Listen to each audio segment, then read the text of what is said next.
Hello amigo, vraiment j'espère que tu vas bien. Tu sais, aujourd'hui c'est une vidéo plutôt chill, tranquille sur mon parcours en médecine qui était mémorable, voire traumatisant. Je vais te parler du coup de mon expérience et ensuite de l'expérience de la plupart des étudiants où on nous demande un choix d'orientation très tôt dans notre vie vers 17-18 ans, donc en terminale où on doit choisir notre orientation post-bac. Et donc du coup, alors moi pourquoi j'ai choisi médecine? En fait, vraiment, toute honnêteté, parce que je vais te parler vraiment à cœur ouvert, comme si je parlais à des proches, je savais pas du tout ce que je voulais faire en fait dans la vie.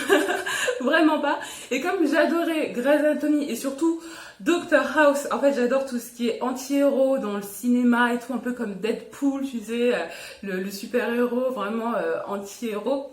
Donc en fait, Dr House, j'adorais, mais je comprenais absolument rien à ce qu'il disait, à ses diagnostics, je pigeais rien et ça ne m'intéressait pas vraiment. Je trouvais plus sympa en fait sa personnalité, tu sais, un peu anticonformiste et tout, et voilà, j'adorais et c'est vraiment la seule raison qui m'a dit ouais, ce serait cool des études de médecine. Donc oui, c'était assez léger comme argumentaire.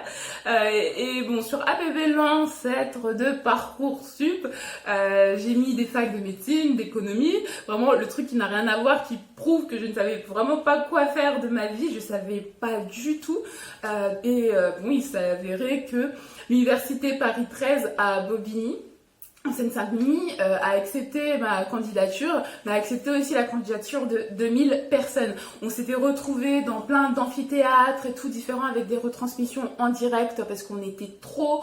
Moi, tu vois, au début, quand je suis arrivée, les amphithéâtres, j'avais les étoiles qui pétillaient dans les yeux, etc. Mais en fait, la désillusion, elle est arrivée très rapidement. Il y avait un esprit de compétition qui était énorme entre les étudiants, des personnes avec qui je m'étais liée d'amitié, mais tu sais, c'était un début d'amitié qui refusaient que je regarde leurs notes parce que j'étais en train de rêvasser, tu vois, donc il y avait aucun esprit d'entraide, mais vraiment un esprit de compétition qui était exacerbé par le système en fait qui faisait en sorte qu'on soit comme ça, les bibliothèques universitaires fermées à 22 heures à Paris 13, vraiment le cliché, tu vois, des étudiants qui n'ont plus de vie la première année. J'ai vraiment vu des cas de burn-out et tout, et surtout ce qui m'a beaucoup heurté, c'est les inégalités en fait sociales basées sur l'économie qui sont exacerbées parce que du coup tu as un système parallèle privé qui sont des préparations en fait, des prépas médecine qui coûtent mais une blinde, c'est vraiment scandaleux au niveau du prix, c'est dans les 2000-3000 euros le semestre et moi j'avais pas du tout les moyens donc de demander à ma famille de payer 4000 euros l'année et tout, et en plus sans conviction que je passe en deuxième année, et médecine c'était pas vraiment une voie que j'avais choisie pour des bonnes raisons, enfin je savais pas trop quoi faire, donc c'était vraiment pas une option du tout. Et donc voilà, c'est vraiment ce qui m'a le plus heurté, c'est cette bulle compétitive où le système de la faculté nous met les unes contre les autres, les uns contre les autres, vraiment cet esprit de compétition qui n'allait pas du tout avec ma personnalité, et vraiment les inégalités en fait sociales. Si tu as les moyens, tu peux te payer une prépa médecine, des camps d'été médecine et tout, et si tu n'en as pas, bah, tu te retrouves avec tes feuilles blanches et tout, ton petit crayon et ton dictaphone, tu vois, et c'est tout.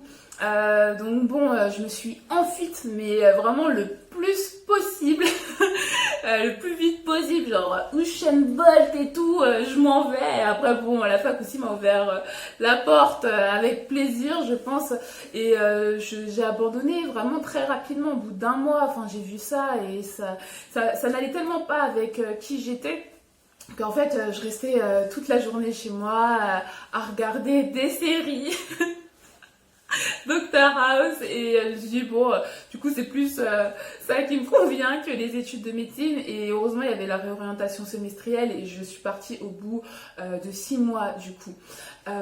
Et je suis allée en psycho du coup à Paris 8 à Saint-Denis, et là j'ai rencontré une pote qui était espagnole qui elle avait fait des études de médecine en Espagne, et là c'est pas du tout le même système, et je pense que les pays ont tout intérêt à du coup s'inspirer de ce qui se fait à l'étranger et du meilleur qui se fait vraiment au niveau que ce soit de l'éducation ou vraiment de manière générale. En fait, en Espagne, tu as une sélection donc avant l'entrée en médecine, basée sur la motivation, sur ton dossier scolaire, etc.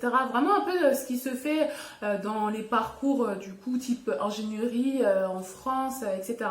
Donc du coup ça évite qu'il y ait 2000 étudiants dans une fac et un taux d'échec, d'abandon, de dépression, vraiment des cas de burn-out, j'en ai vu et j'étais aussi du coup dans une sorte de dépression quand j'ai quitté médecine parce que dès que j'ai quitté, je restais chez moi toute la journée, je regardais la télé toute la journée, je voulais rien faire, c'était un peu une désillusion, un échec et tout.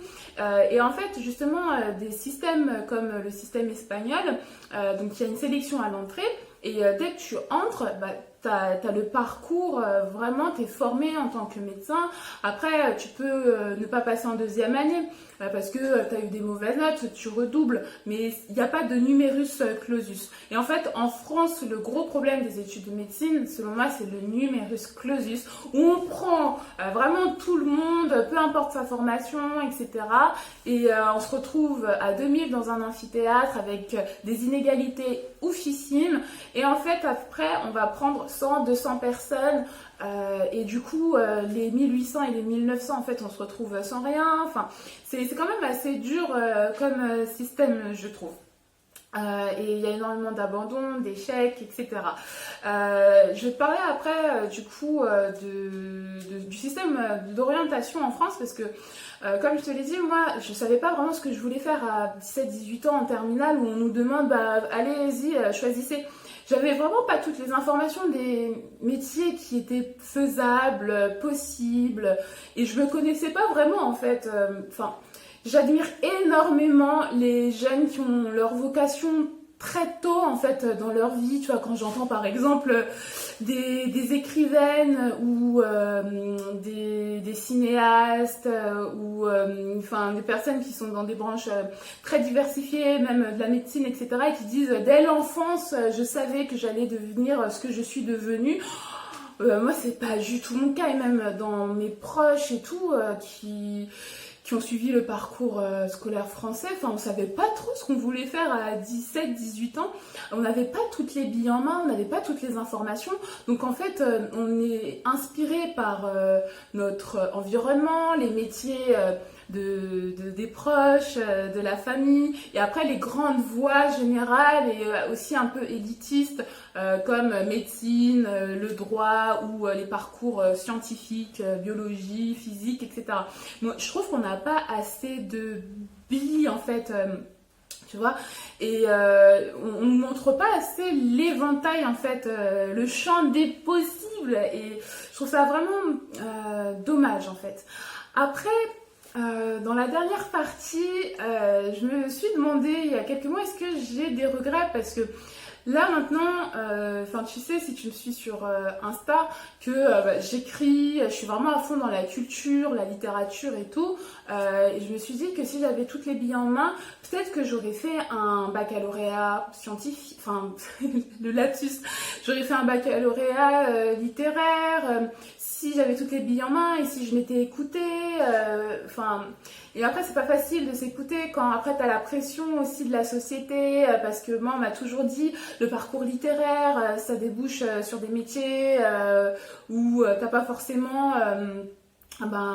beaucoup de thunes quoi, hein, clairement. Tu sais, je cherchais un mot un peu plus genre beau. Non, en fait, t'as pas de bif en études de littérature. Et donc en fait, voilà, je me suis orientée dans ça.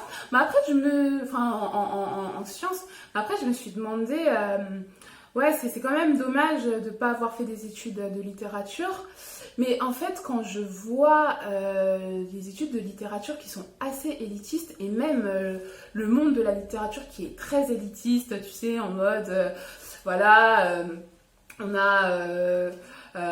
a nos jargons, la compréhension des textes, etc. Alors que moi, j'étais super nulle en français au lycée et tout, parce que je n'aimais pas qu'on m'imposait des livres et tout.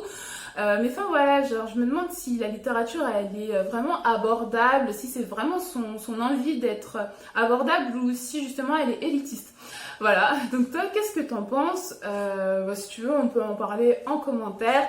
En tout cas merci de m'avoir écouté, j'espère que si tu veux faire des études de médecine t'es pas dégoûté.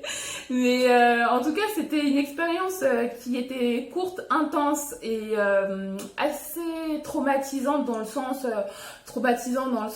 où j'en garde un souvenir amer et que je le recommanderais pas à des personnes qui ne veulent, enfin qui ne savent pas trop quoi faire dans la vie, tu vois. Parce que en fait c'est quand même dur au niveau émotionnel et si on a un peu un côté sensible, empathique, etc. je trouve que c'est extrêmement dur. Voilà, toi est-ce que tu connaissais ce que tu voulais faire avant le bac? Mais je trouve qu'il y a vraiment une réforme à faire de ce point de vue là. En tout cas, Algao, merci énormément de m'avoir écouté et à bientôt pour de nouvelles aventures. Ciao ciao.